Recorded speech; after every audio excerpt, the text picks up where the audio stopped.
Velho Testamento, lição número 77.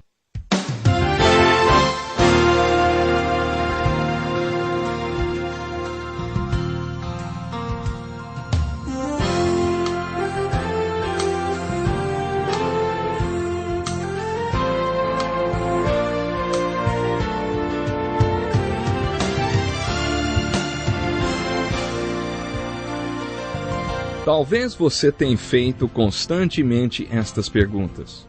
Onde posso encontrar refúgio num mundo cheio de conflitos? Ou, como e onde posso encontrar força para vencer nesse mundo que oferece tantas derrotas? Acompanhe agora com o pastor Edson Bruno mais um programa Encontro com a Palavra.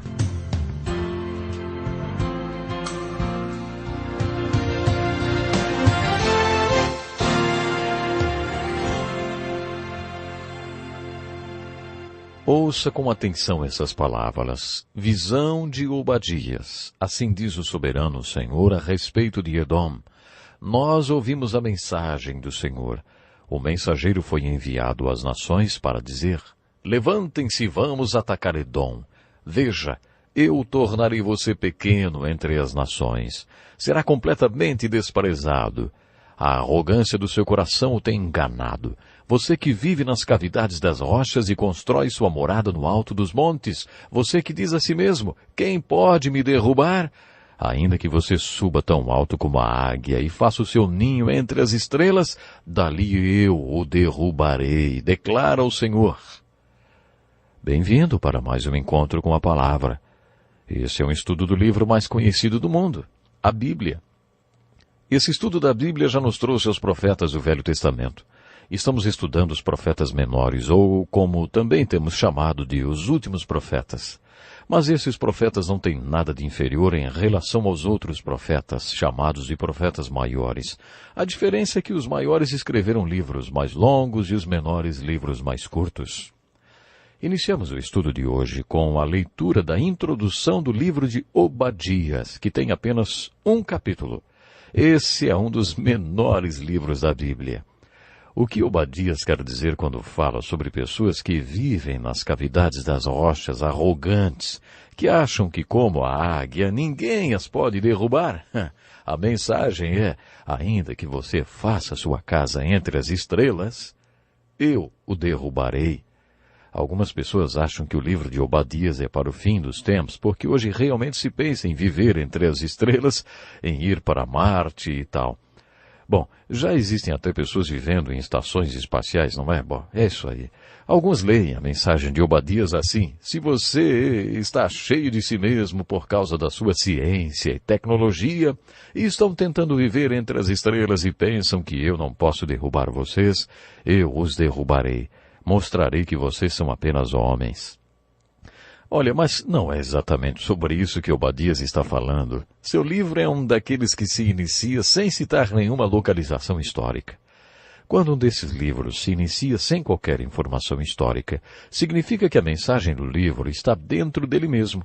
Não é necessário localizá-lo na história para entendê-lo. Apesar de não haver qualquer data, o versículo 11 nos fala um pouco sobre o contexto histórico.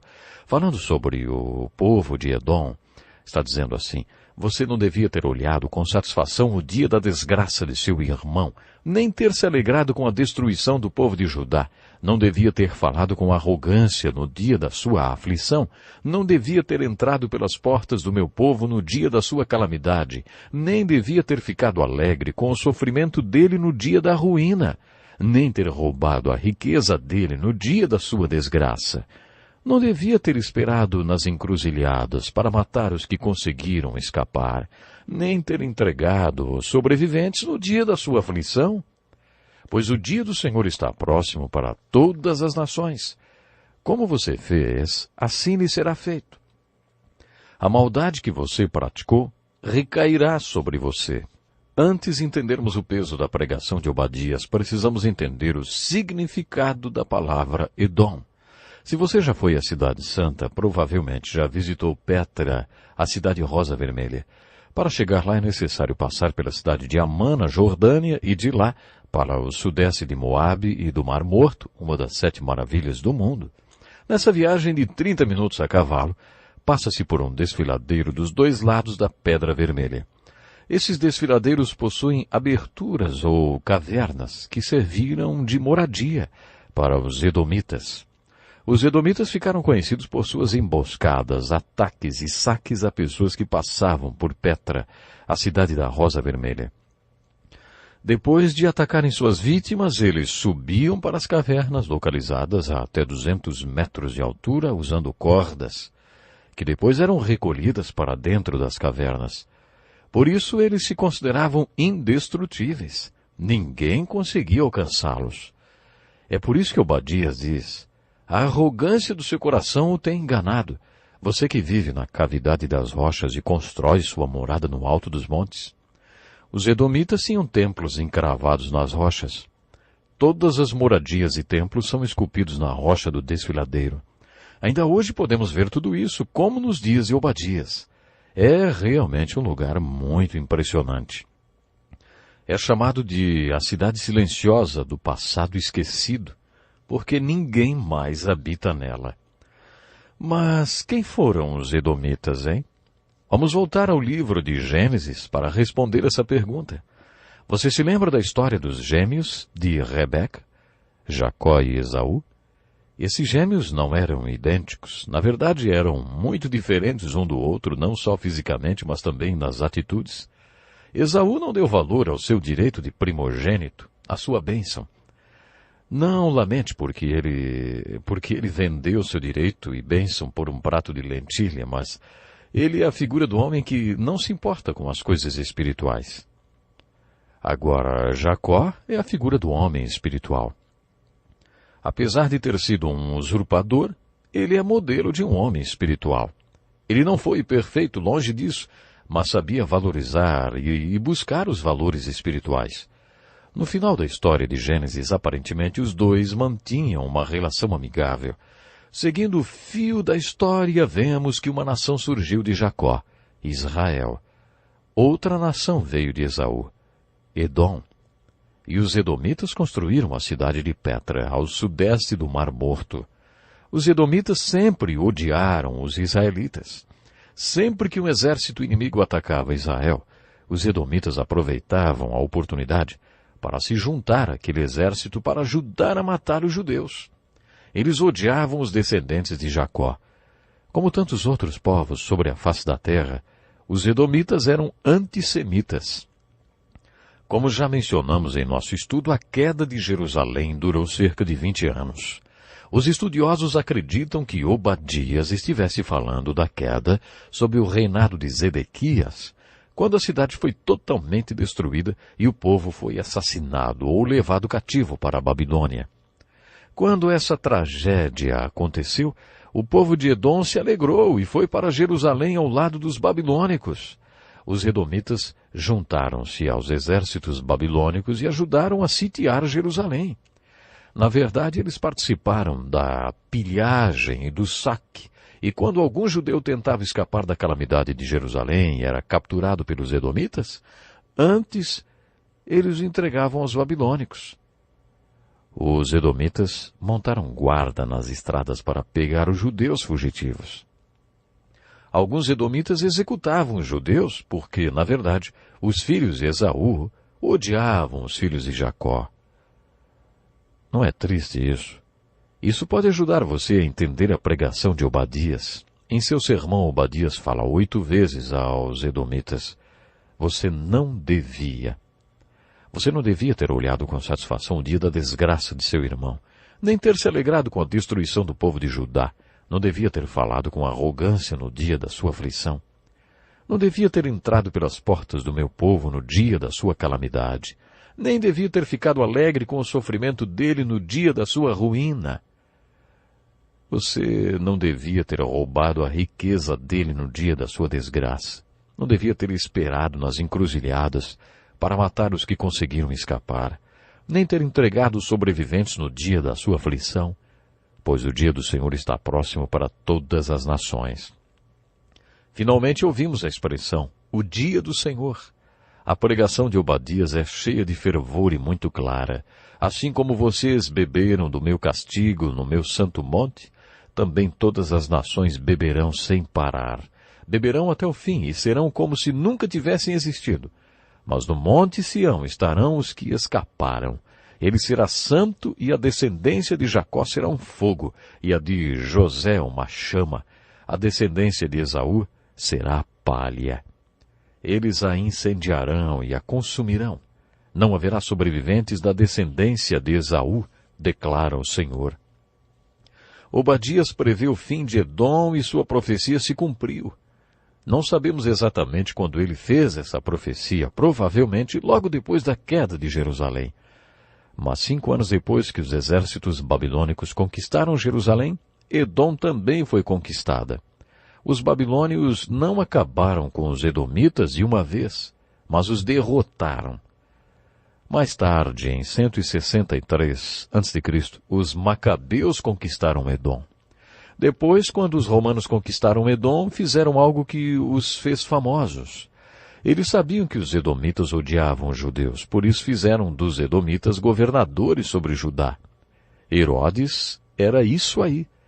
Você deve se lembrar que Herodes, um edomita, ordenou a morte dos inocentes.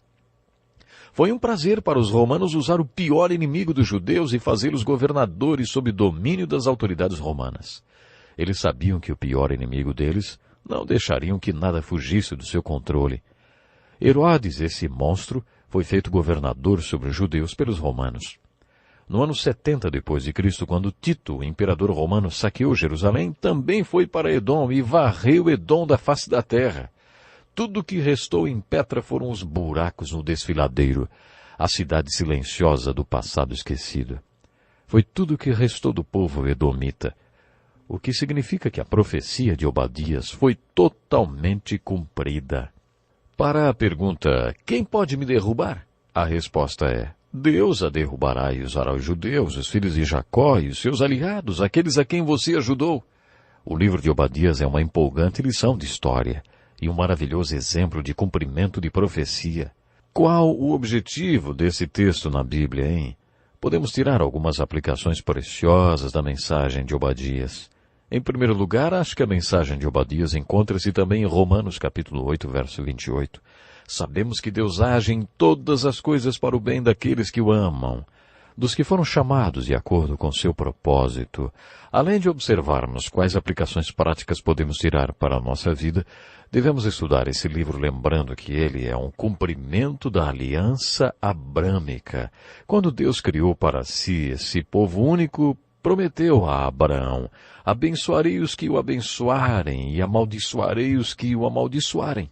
Por isso, quando Edom tornou-se antissemita e tirou proveito do dia da calamidade de Jacó, quando Jerusalém caiu, passou a fazer parte da longa lista de nações destinadas ao pó e às cinzas, por terem perseguido o povo escolhido de Deus. Desde os tempos bíblicos, a aliança de Deus com Abraão já foi ilustrada diversas vezes, em histórias do Velho Testamento e em outras do nosso século. Aqueles que perseguem o povo escolhido de Deus acabam nas cinzas. É isso que o livro de Obadias mostra que aconteceu com Edom, por ter perseguido os filhos de Abraão, Isaque e Jacó. Há mais uma aplicação no livro de Obadias, mais prática e pessoal do que aquelas que já mencionamos. A essência da mensagem de Obadias tem a ver com esses dois homens, Jacó e Esaú. Como dissemos no programa anterior, Jacó representa o homem espiritual, mesmo sendo imperfeito, mesmo sendo usurpador. Ele é um exemplo para nós, por buscar valores espirituais em sua vida. Vemos nas Escrituras que Jacó tornou-se um modelo para nós, um exemplo de homem espiritual. Quando Jacó tornou-se uma nação, essa nação tornou-se um modelo para nós. Você está lembrado do versículo-chave do nosso estudo? 1 Coríntios capítulo 10, verso 11, que diz, essas coisas aconteceram a eles como exemplos e foram escritas como advertência para nós, para quem tem chegado o fim dos tempos. A nação de Israel não é perfeita, mas é nosso modelo e exemplo. Eles são um exemplo de eleição porque foram escolhidos por Deus. Também são um exemplo de livre escolha por escolherem não serem os escolhidos. O povo de Israel disse a Deus que não queria fazer parte do que Deus tinha planejado para eles. Dessa forma, Israel já é um exemplo e um alerta para nós. Olhando para os filhos de Esaú através da nação de Edom, temos mais uma mensagem e uma aplicação para a nossa vida. Esaú é a figura do homem carnal, do homem humanista ou materialista, que não se importa com o que é espiritual. O que descobriríamos se fôssemos fazer um estudo minucioso da vida de Esaú, hein? Descobriríamos uma vida que, através do povo de Edom, teve seu banquete de consequências. Esaú foi o cabeça de Edom. Esaú significa cabeludo, Edom significa vermelho. Edom foi o nome dado aos descendentes de Esaú porque ele era ruivo e muito cabeludo desde que nasceu. A cidade de Petra, onde os descendentes de Esaú viveram, era como se fosse uma grande rocha vermelha. Por isso o povo descendente de Esaú é chamado Edom, que significa vermelho. O que descobriríamos se fôssemos fazer um estudo minucioso da vida de um homem espiritual, hein? Com relação ao banquete de consequências, qual é o resultado de se buscar as coisas espirituais? Seguindo a vida de Jacó, vemos que seus descendentes tornaram-se a nação de Israel. Quais são as consequências de se viver uma vida indiferente a Deus, sem se importar com o que é espiritual? Encontramos a resposta quando seguimos a linha da vida de Esaú até que seus descendentes se tornam a nação de Edom. Creio que esses dois homens, tão opostos entre si, são uma lição para nós no livro de Obadias. Uma das primeiras coisas que descobrimos sobre esses dois homens é muito interessante, na verdade. Levanta até algumas questões teológicas. Quando tomamos conhecimento desses dois homens, ambos estão dentro do ventre de Rebeca. Com isso, podemos dizer que todos nós temos o potencial de Jacó e o potencial de Esaú. É isso que a Bíblia nos ensina. Certo missionário trabalhava com os índios e foi visitar uma vila onde vários deles tinham se convertido. O missionário perguntou ao cacique, o cacique convertido já há 1 ano, "Como vão as coisas?" O cacique respondeu, "Como se eu tivesse 2 cachorros dentro de mim, brigando o tempo todo, um branco e outro preto." O missionário perguntou, "Qual deles está ganhando, hein?" O cacique respondeu, "Sempre ganha aquele ao qual eu o alimento." Há muitas maneiras de ilustrar essa nossa dupla natureza. Paulo, no capítulo 7 da carta aos Romanos, escreve, "Tenho desejo de fazer o que é bom, mas não consigo realizá-lo. Pois o que faço não é o bem que desejo, mas o mal que não quero fazer, esse continuo fazendo. Assim encontro esta lei que atua em mim. Quando quero fazer o bem, o mal está junto a mim. No íntimo do meu ser tenho prazer na lei de Deus, mas vejo outra lei atuando nos membros do meu corpo, guerreando contra a lei da minha mente, tornando-me prisioneiro da lei do pecado que atua em meus membros." O conflito torna-se tão intenso que Paulo clama, "Ó miserável homem que sou, quem me libertará do corpo sujeito a esta morte?" A resposta é, Deus através de Jesus Cristo. Todos nós temos o potencial para algum tipo de esquizofrenia espiritual. Temos o potencial para o tipo de peregrinação espiritual de Jacó, em busca do espiritual. Mas também temos nosso potencial para Esaú. Esses 2 potenciais estão dentro de nós. A questão é, você quer desenvolver o seu lado Jacó ou o seu lado Esaú, hein? Essa é uma das aplicações que podemos tirar do livro de Obadias. Estude a história de Jacó e Esaú, e observe como Jacó se tornou Israel e Esaú Edom. A crise de Jacó aconteceu quando ele lutou uma noite toda com um anjo que era Deus. A luta começou com Deus dando o primeiro golpe, como o agressor, mas a luta virou e no final Jacó era o agressor. Ele grita, "Não te deixarei ir, a não ser que me abençoes." Isso depois que Deus tinha tocado na articulação da sua coxa. Depois, lemos que lá mesmo Deus o abençoou e também o desafiou. "Qual é o seu nome, hein?" E Jacó respondeu, "Jacó." Então Deus lhe disse, "Seu nome não será mais Jacó, mas sim Israel." Israel, que quer dizer lutador. Deus lhe disse, "Você lutou com Deus e com homens, e venceu." Era como se Deus estivesse lhe dizendo, "Jacó, Se você quer o máximo da vida, tem que olhar para dentro de si mesmo até que descubra o que eu quero que mude. Você tem que olhar para o alto para entender que só através de mim as coisas acontecerão. E depois você tem que olhar ao seu redor e trabalhar os relacionamentos com as pessoas. Esse foi um importante capítulo da peregrinação de Jacó. A experiência de Esaú foi exatamente oposta à experiência de Jacó. Essa história nos ensina a buscar a Deus e dizer: Senhor, que o Senhor me conquiste e seja o meu Senhor e meu Deus. E eu, sinceramente, quero superar essa natureza de Esaú dentro de mim. Às vezes a única maneira que Deus tem para fazer isso é nos levando para o vale de Jaboque, para onde ele levou Jacó, para que ele também nos deixe mancos, como deixou Jacó, e para que também possa nos coroar. Sabe, eu acredito que todos têm os dois potenciais, o de Jacó e o de Esaú. Mas quando a batalha é travada em nosso interior, qual dos dois prevalece, hein? Às vezes você precisa ser levado para o seu vale de Jaboque, para que Deus o marque, como marcou Jacó, e depois o coroe, para que ele faça prevalecer em você o seu lado Jacó. Existe um banquete de consequências resultante da vitória do nosso lado Jacó ou do nosso lado Esaú. Se o lado Jacó prevalecer, o resultado está ilustrado através de Israel. E se o lado Esaú prevalecer, o resultado é Edom. A figura de Edom ilustra várias coisas. Edom é o inverso da regra de ouro. A regra de ouro é estabelecida no livro de Obadias. Como você procedeu, assim será com você. O que você causou ao meu povo é o que acontecerá a você. Portanto, enquanto você estiver lendo esse livro profético de apenas um capítulo, o menor livro dos profetas menores, reflita sobre essas duas nações. Pense que as duas começaram como dois gêmeos no ventre de sua mamãe, chamada Rebeca. Para isso, busque no livro de Gênesis, onde lemos que Esaú vendeu seu direito de primogênito por um prato de lentilhas e cometeu o que chamamos de pecado de Esaú. Muitos jovens, quando percebem o que envolve o plano de Deus em suas vidas, mudam de rumo.